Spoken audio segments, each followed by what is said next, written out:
If you don't do self-leadership well and you lead a company, you will destroy the company.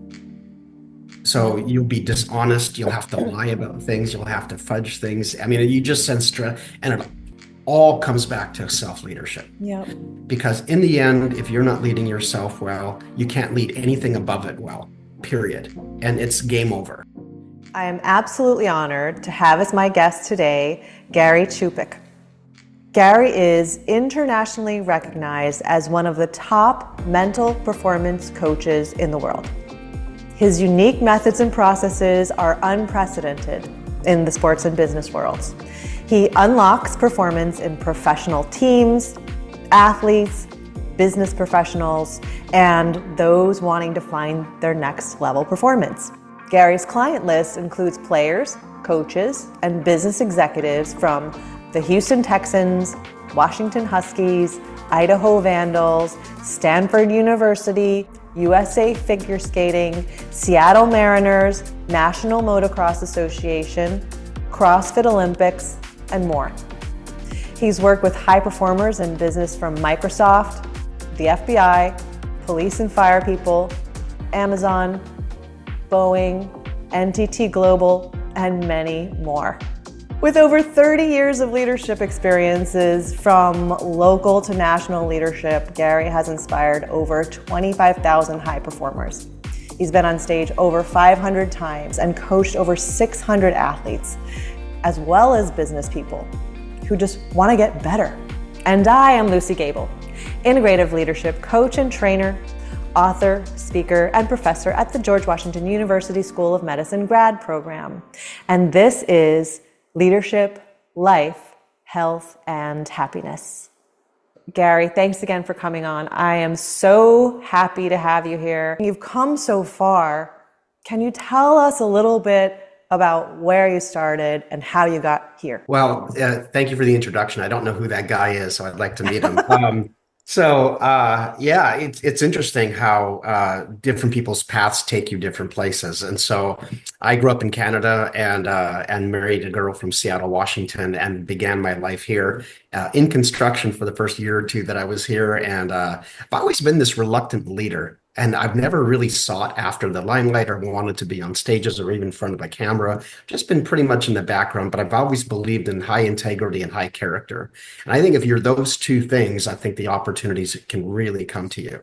So, believe it or not, I was a reluctant leader in the pastoral world. I was a pastor for 28 years and led both locally, regionally, across our state, and then nationally in charge of certain responsibilities. And so, yeah, I've kind of led at every single level, not very well all the time, but just learned a lot through my mistakes and errors. And a lot of my coaching philosophy and skills were built in leading a church for and a denomination for quite some time. So yeah, I've kind of had to learn stuff the hard way in lots of ways, but I think through life, we all have degrees and you don't always get to choose the classes in your degree. And so I didn't get to choose a lot of the classes that I was in. I would have probably chosen a much different path than the one that I've taken.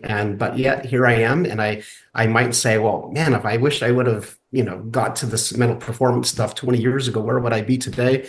And yet, I don't know. I just feel like that's where I was supposed to be and learn the lessons that I did. And I was in the classrooms that I was taking the lessons that I needed to take to be where I am today. So not that I'm anywhere, but yeah, we are the accumulation of our experiences. So here I am, and I just am embracing all of it and the mystery of all of it, and just choose to live in the joyful mystery of where I am right now. You are an internationally recognized top mental performance coach. You've worked with teams, you've worked with people on sports teams. How did you get to doing that? Well, it was interesting. I remember walking on a field at my local high school and talking to a local high school football coach, and another guy came over, another one of the coaches, and introduced himself, and we got to be friends and struck up a relationship that was really meaningful. And one of those guys said to me, he said, "Hey, would you like to meet Russell Wilson, who was the quarterback of the Seattle Seahawks at the time?" And he said, "Would you like to meet Russell Wilson's mental performance coach?" And I was like, Would I? Of course, that's a dream come true. And at that time, Trevor Moawad was at the sort of the Mount Everest of mental performance throughout America and maybe the world. Like there was nobody higher. He was on ESPN all the time. He was on network television, and for some strange reason, he agreed to meet with me, and then we struck up a relationship, and he became a mentor of mine. So what he said to me one day was, "Hey, would you put together a protocol for what you think you would take an athlete through?" In terms of like how would you guide them from a sports psychology standpoint. And so I put together, a 2 or 3 page document, and I brought it to him the following month, and he hired me on the spot. And so I actually worked for his company for a couple of years doing sports psychology and taking sports psych to the business world. So it's 50% business, 50% sports, and we find that there's a lot of crossover between the two. So that actually started my entire career, was just that one meeting, and you never know who you're going to meet and what's going to happen because of it.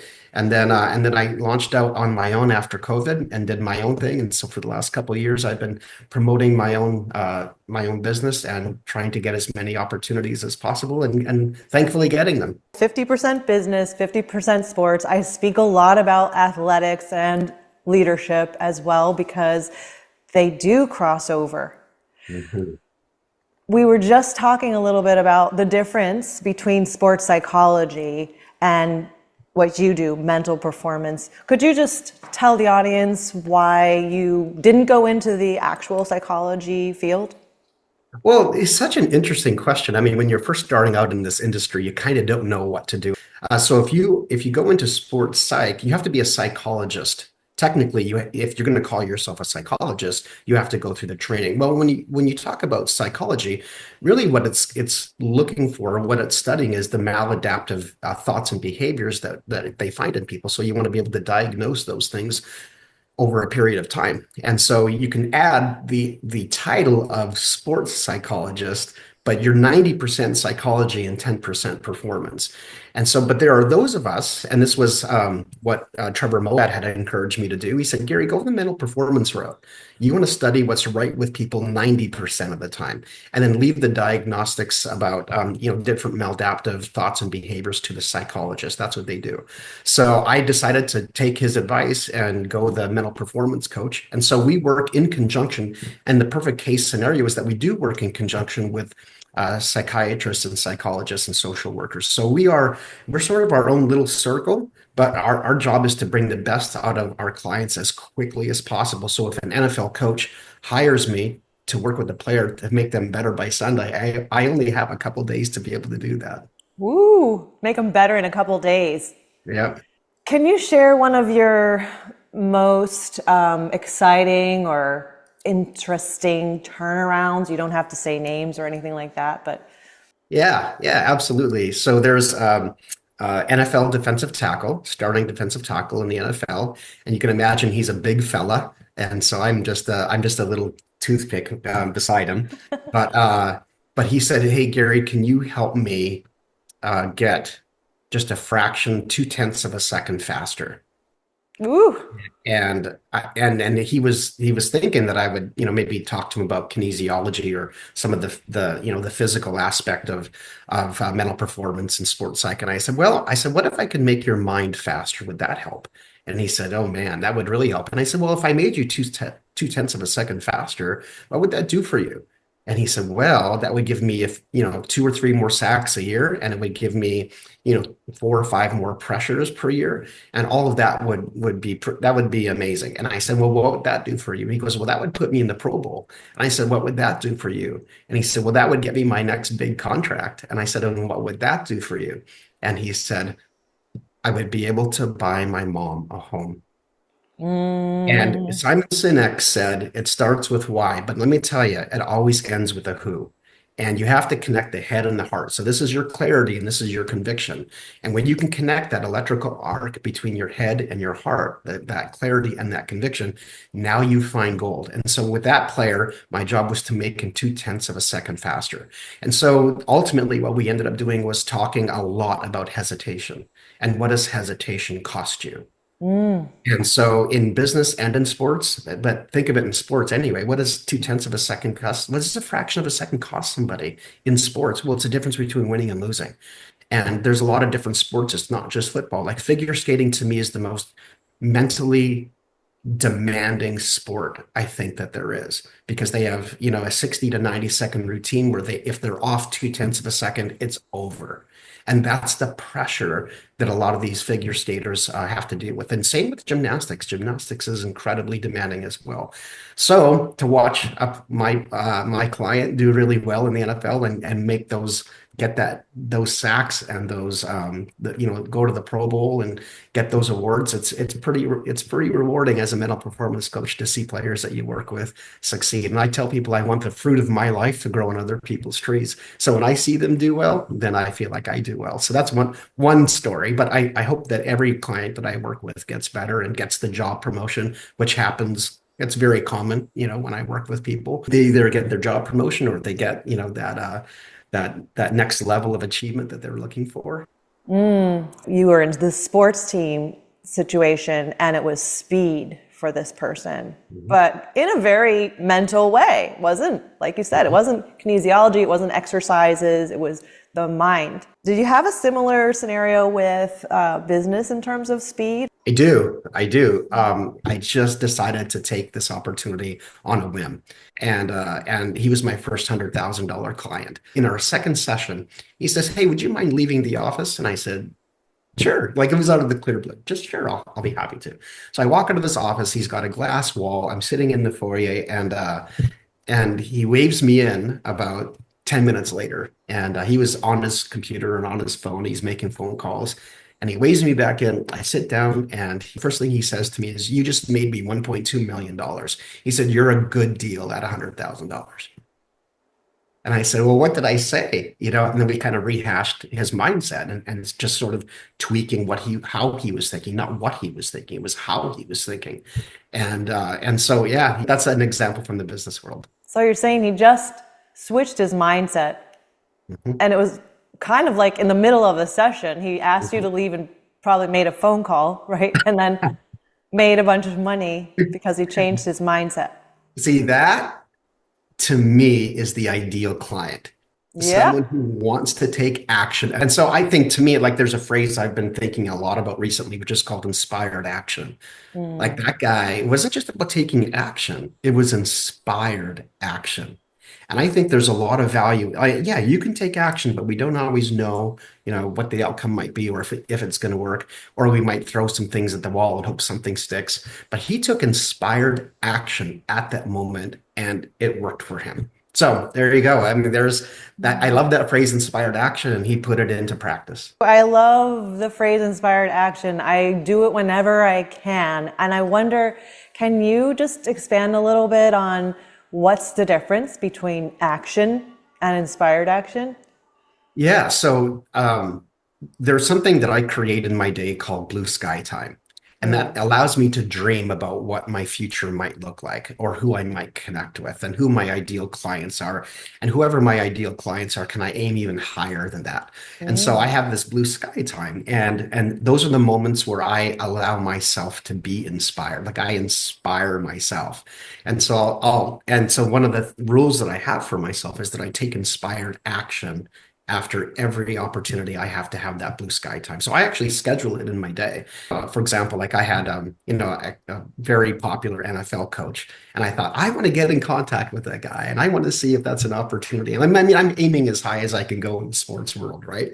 I'm talking to the biggest names in the sports world. And so I thought, I wonder if I could reach out to him. That would be really cool. And so my inspired action was tracking down his email address and potentially having a conversation with him. So I was able to find his email address, and I didn't know if it was the right one because his email address was the janitor at. Oh, And literally the janitor wow. at, and then the NFL team. Oh And my. so, but he responded to me. I couldn't believe it. So we ended up striking up a conversation and we still talk. So you kind of don't know, but taking like I could say, well, I'm gonna email every head coach in the NFL. I'm gonna just throw a bunch of stuff at the wall. Maybe it's gonna work. But the inspired action is like, no, I really want to see this happen. I wonder if it's even possible. And it's a dream come true when it does. I find that when I take inspired action, that things happen much better, much differently. It's like Mhm. getting into the Very flow. true. And you were talking also about every day, it seems like you envision your day, you envision your ideal day. And when I do that myself, my day goes exactly like I thought about it, Mhm. sometimes better, and it flows much smoother. So I think this is a great segue because I wanted to really ask you to dive into how that works. My dad is a psychologist, and when I was very young, he was still in grad school and he was telling me things that he was learning. And one of the things that stuck with me to this day was when he talked about research on sports teams, just envisioning themselves getting the ball where it needs to go. And that had an exponentially bigger effect on the success they had on the floor or out in the game. That, they compared it to just practice, practice with envisioning, or just envisioning. And the envisioning was such a huge factor in them doing well, just the mind thinking about what the body's doing and bring it out into life. So, have you had any, can you speak to that a little bit? Yeah, so I call it pre-practice. Like you can even before you physically practice something, you can do mental reps, and so I encourage people to do mental reps because that way you're self-correcting, you're self-coaching, you're seeing yourself doing something, and you become familiar with it. So as the environment around what it is that you're sort of visualizing, it becomes less important because if you can involve your five senses, and that's the key is involving your five senses in the process. Like, for example, if you're a baseball player and you smell the popcorn and smell the hot dogs, and then you're engaging your audio, right? The audiology, and you hear the crowd and you hear people yelling in the background, and so you want to try and engage the five senses as much as you possibly can. And there's really two aspects, I think, to visualization and mental imagery, which is what I call still focus and motion focus. So still focus is having a picture in your mind, kind of like a vision board, like they're still images. Like it's almost like, oh, this is who I want to be. I see myself on a stage, or I see myself before a football team, or I see myself, doing this particular task. And so you have that still image. But just as powerful, if not more powerful, is having a visual, like video of yourself doing it. How would I walk across the stage? How would I make this presentation? How would I talk to this potential client? And so involving your five senses and the still and motion focus part of visualization can be really powerful in becoming who you want to be. And I think that's the key is it's when you operate out of your identity, then it'll be your impact for yourself and for the people that you're working with can be much deeper because you're just simply being you. What do you find this does for people that you work with? And let's put that into the business side instead of the sports side, which is a little more obvious. Yeah, it's interesting. I had a business owner out of Austin, Texas, who was going into a big meeting where he needed to raise capital. And so he was talking to the right person. It was the right time. And he calls me on the way there in his car. And he goes, listen, I'm really struggling here. I'm as nervous as I'll get out. And, I mean, can you help me? And I was like, of course I can. So we talked it through and I was able just to say, well, who do you want to be? How do you want to show up in that space? And then I said, just why don't you use some mental imagery? Why don't you just kind of tell me what you see in your own mind about what would be the best way for you to show up to this? He goes, well, I'd walk there with my chest out, right, and my head up. And I was like, okay, all right. And what else would you do? It would be a firm handshake. All right, all right. Okay, and then what do you see? What do you smell? And just involving his senses and he walked in that place totally different and he got the capital that he needed for his company. So there's an example of just kind of just rehearsing in your mind who you want to be so that when you get there, it's not the first time you're there. You've already been there a couple times in your mind. You've already been there a couple times. Yeah. Yeah, there was a guy who I think he was a sports psych guy for Red Bull, and I guess it was like one of the highest jumps out of a jet or a plane or something, some moving structure. It was like the highest in history. And this guy jumps out of this plane. But what they were trying to do was mimic for months, trying to mimic exactly what he was going to be going through when he jumped out of that, because it was a really dangerous and really intensely detailed protocols that he needed to take to be able to do this well. And so what they tried to do was just put him in all types of sort of stressful situations leading up to that, like months before. By the time he got to it, he had already done it in his mind hundreds of times. So every time he even drove close to the facility, he was starting to feel his heart rate, kind of come up, but then he would calm down and say, I've already done this before. Was he rehearsing in his mind all the worst case scenarios, or were they putting him physically through those things? Both. So they did literally put him through that scenario. What ends up happening physiologically is that you have cortisol that gets released through your body because you're feeling that stress. So you end up going into stress mode.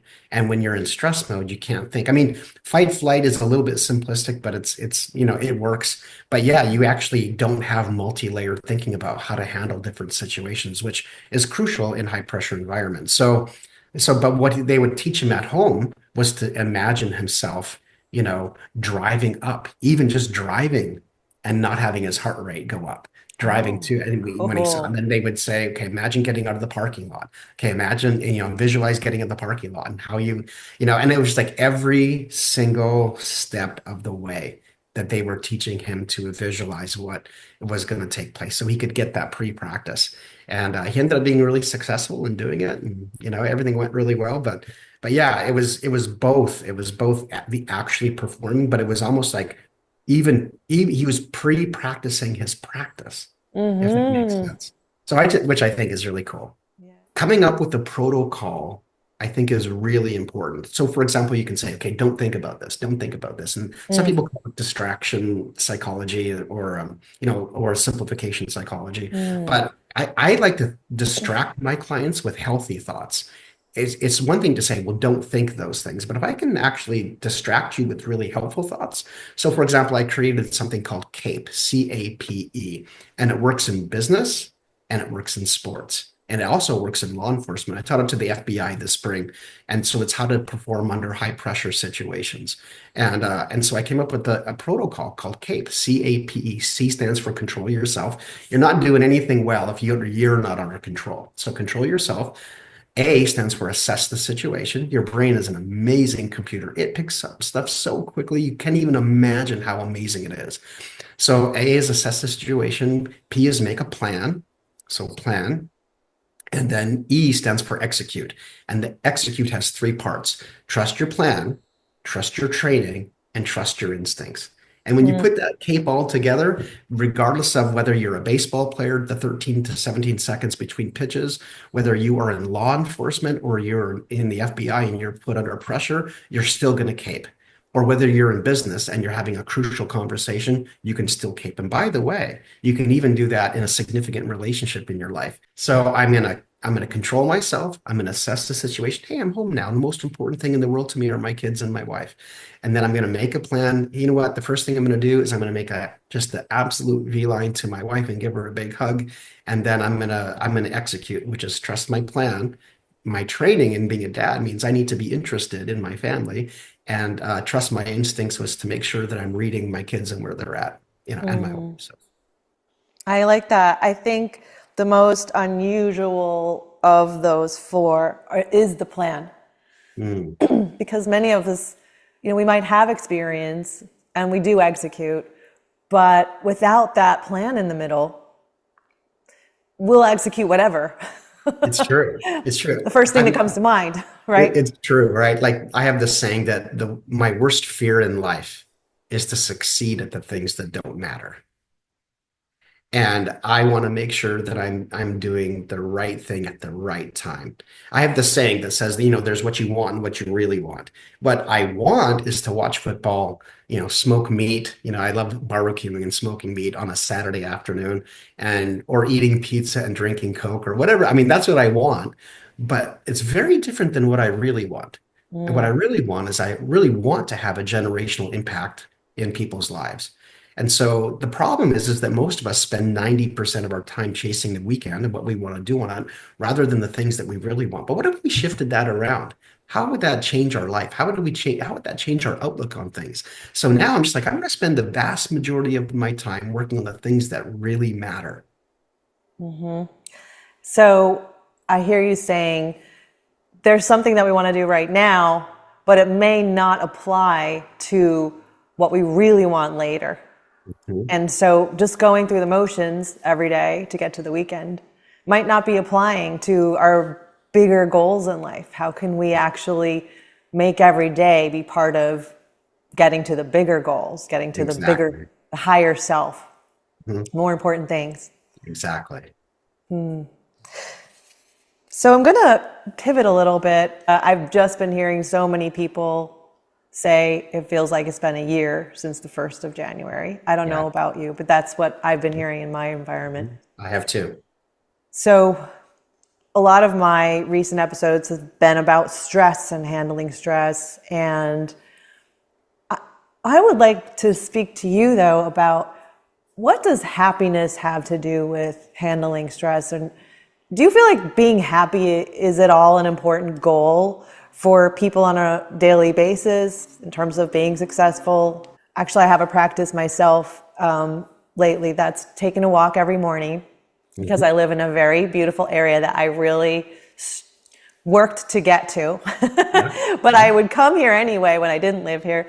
And I just look at the nature, and what really pleases me and makes me Mm. happy inside is, well, it could be the trees, it could be the sun, it could be someone else's beautiful lawn, it could be the birds. I'm constantly getting surprised, but it gives me that flow, that inflow of that kind of energy that I like to take through my day.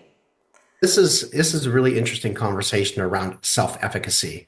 So when someone feels like they're a victim of their circumstances, they feel helpless. If they feel helpless long enough, they feel hopeless. If they feel hopeless long enough, they get really discouraged. If you feel discouraged long enough, you get depressed. If you are depressed long enough, you can become suicidal and say, well, what is the point of life? Mm, So there are things that we can do every single day that shift our locus of control from an inner or internal locus of control, or from an external locus of control to an inner locus of control. So we want to switch that. We want to say, okay, my day is not dependent, and the success of my day is not dependent on what happens to me. The success of my day comes from, am I doing the things that put me in the best position to be loved and just be successful, have great outcomes in your life.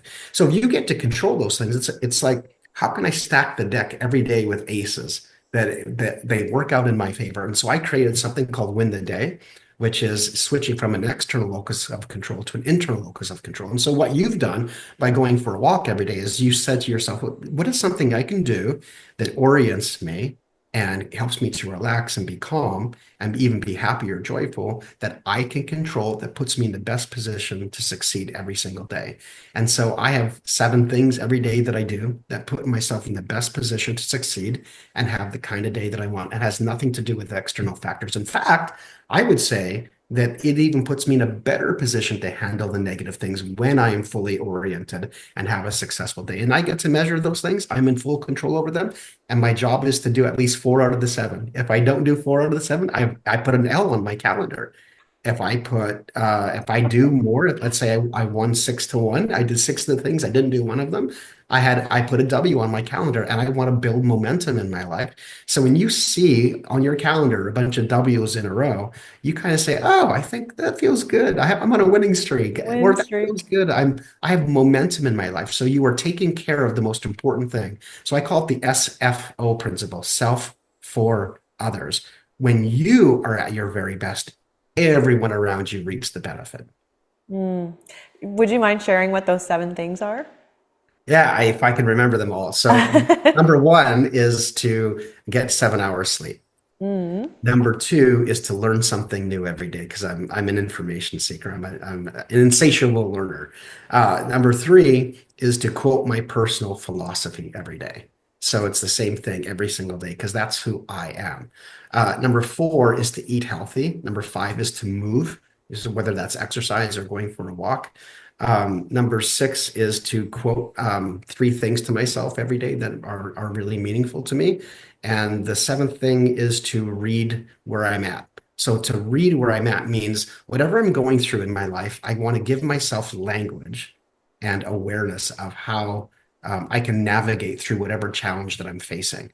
So if let's say I'm struggling in a relationship or marriage, I can read books on marriage and conflict in relationships. If I'm wrestling with marketing in my company, I'm going to read books about marketing. So I'm always reading where I feel like I'm at so I can find language to describe how I feel. That's awesome. If you're not leading yourself all the time, all day long, you're not going anywhere. I can't motivate you enough. I can't do enough. There's nothing I can do unless you lead yourself. And if you don't lead yourself well, you have no business climbing to any other level of leadership that there is, because you will send stress fractures up the entire organization's pyramid, period. And it all comes back down to self-leadership, which to me is character, integrity, all that kind of stuff. So if you do self-leadership well, then you can do couple leadership, and it's not a romantic thing. I mean, just another person. Mhm. So if I can see you model you being an example or coaching or mentoring somebody else, then I can say, yeah, you know what? I like you. I think you can go from the only reason why you can lead somebody else well is because you have self leadership. You've got to have some type of, content or character or whatever it is to be able to lead somebody else, right? Aptitude for it. Then if you do couple leadership well, then you can go to group leadership. You can lead a group. There you go. Okay. Mhm. Why? Because you lead yourself and you can lead another person. And one of the reasons why we put, really great leaders in charge of groups is so that they can train or mentor somebody else to do it and to multiply it. But if you do group leadership well, then you can do area or department leadership. And you should never do area or department leadership if you have never done group leadership, couple leadership, or self leadership. And then at the top is organizational leadership. And don't do anything else until you have the foundation of self leadership, couple leadership, group leadership, area and department leadership. And I think there's even one step beyond that, which I call a movement. It's kind of outside of the triangle. Your self leadership has to be outstanding if you're going to lead a movement. So anytime I ever hired anyone, I would have the leadership pyramid in my head and say, okay, you want to be in charge of a department? Tell me what you've led before. And you and I all know, we both know, and many of us know that if you don't do self leadership well and you lead a company, you will destroy the company. So Yeah. you'll be dishonest. You'll have to lie about things. You'll have to fudge things. I mean, you just send stress, and it all comes back to self leadership. Yep. So when you talk about one of my emphasis is leadership, I'm all over that because in the end, if you're not leading yourself well, you can't lead anything above it well, period. And it's game over. So when you say, man, I have an emphasis on leadership, I'm like, way to go, Lucy. You're going down the right track. And Unfortunately, we're coming to the end of our time. I'd love to ask you what you're working on right now. What do you want to share that you're doing that's exciting you, or maybe even invite my listeners to take part in? yeah, well, thank you for the question. The thing that I'm most excited about just recently that I've just finished in December was something called the mental performance assessment. So it's that people can actually assess their mindset. So it's elitemindset.assessment.com. I just finished it. So it's might be a little raw, but I'm really excited about it because everything else on the internet is a little bit more shall we say digestible by the larger audience. And so it's a little bit more simple. It's not as detailed. And my assessment, I think, is one of the most, if not the most detailed assessment on the planet. And I'm a Mm. research nerd, so I know what's out there. I've been studying this for years.